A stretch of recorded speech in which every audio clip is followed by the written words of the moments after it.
नमस्कार मु डॉक्टर सुंदर स्वाई शिशु रोग विशेषज्ञ आम प्रीवियस अध्याय पिला को केमती तेल मालिश करिया से विषय डिस्कशन होता आज मो टॉपिक हूँ जे पिला जो तेल मरा हो तेलटा बेस्ट से विषय आम जाना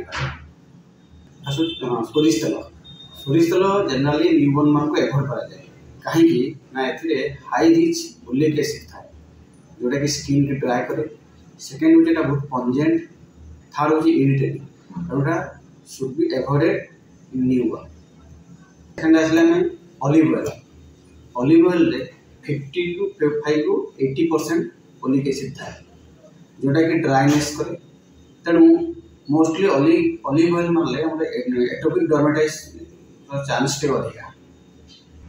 थर्ड हूँ कोकोनट ऑयल जोटा कि समस्त इंडियन कल्चर बहुत फेवरेट है। तो कोकोनट ऑयल बहुत गुड बेनिफिट होची। फर्स्ट हूँ लाइट टेक्सचर आउ इजिली एब्जॉर्ब। कोकोनट ऑयल रे विटामिन ई रो परिमाण बहुत परिमाण थाए। मोस्ट इंपोर्टेंट पॉइंट हूँ कोकोनट ऑयल देयर इज गोटे पॉलीफिनोल कंपाउंड थाए जोटा कि आम स्किन की नरिशमेंट दिए स्किन टा मोर हेल्थियर रहे। तो कोकोनट ऑयल मार्केट में 2 प्रकार अच्छी गोटे हूँ virgin कोकोनट ऑयल और हूँ ऑर्गेनिक कोकोनट ऑयल। तो ऑर्गेनिक कोकोनट जोटा आम यूज कर नॉर्मल जोटा कि रिफाइंड आउ हिटिंग कर ड्राइड कोकोनट बनाते किंतु virgin कोकोनट ऑयल जोटा कि आम नॉर्मल फ्रेश कोकोनट प्रिपेयर करा जाए। तो एक दुनिया भर virgin कोकोनट ऑयल टा बेटर। यह छड़ा कोकोनट ऑयल रे एंटी बैक्टेरियल और एंटी फंगल प्रॉपर्टी थाए। सेसम ऑयल जोटा कि आम ओडिया राशि तेल कहते यार इम्पोर्टाट हूँ जे तेल मोस्ट एंटीऑक्सीडेंट और एंटी बैक्टेरियल प्रॉपर्टी थाए।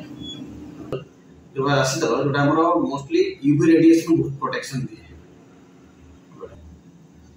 5 नंबर अच्छे आलमंड ऑयल तार उपकारिता कौन ना एम स्किन टोन भल मेंटेन हुए आउ rich in calcium magnesium and vitamin E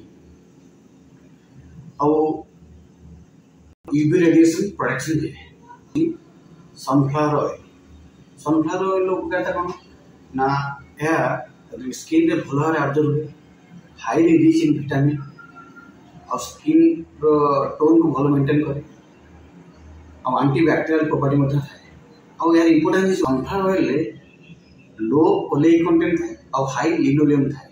जो लिनोलेम टा कौन करे ना स्किन को रिजेनरेट करे और स्किन गोटे मॉइस्चराइजिंग प्रॉपर्टी रखे जहाँफल गोटे बेरियर भाया गोटे स्किन गोटे बेरियर भाया काम करे।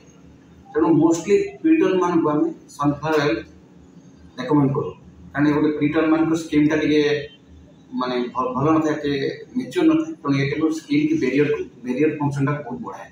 7 नंबर हूँ मिनेराल ऑयल जोटा कि पेट्रोलियम बेस्ड ऑयल। तो ये बेसी किसी एडवांटेज ना। तो एगुटा कौन खाली जस्ट गोटे जमी आम शीत दिन गोटे लगे पेट्रोलियम बेस्ड जेली गोटे सेमती जस्ट स्किन गोटे खाली मॉइस्चर भली काम करे।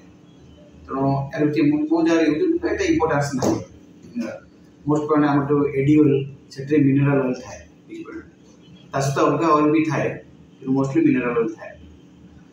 मु लास्ट जो रखी देसी घी रे कौन देसी घी हूँ मोस्टली आप मुंडे मारी पारे कारण स्टडी देखा हेयर ग्रोथ में बढ़िया काम करे। तेणु मोस्टली रेकमेंड तो ये कराऊँ कि देसी घीटा आप मुंडे खाली लगा देहरे दरकार नहीं जस्ट मुंडे जो आगु आम प्राक्ट गोटे जे मुंडे गोटे सोरिष तेल मारा तेणु भावी सोरिष तेल मार बेटर हूँ देसी घी मार कारण हेयर ग्रोथ में इम्पोर्टान्स काम दिए। मो निजर पर्सनल एक्सपीरियंस जोटा लास्ट कौन कौ तेलटा मुझे रेकमेंड कर मोस्टली आम जानते डर्मेट रेकमेंड करे कहीं रेकमेंड करे डर्मेट मोस्टली सेसम थाए सनफ्लावर थाए जो दीटा मोस्टली बहुत इंपोर्टेंट ऑयल मत तो बहुत सनफ्लावर ऑयल माने यार जी ऑयल कहली बेस्ट हूँ सनफ्लावर ऑयल। तेणु मुझे अलग ऑयल तो रही कि सनफ्लावर ऑयल मुझे रेकमेंड करे बेस्ट काम।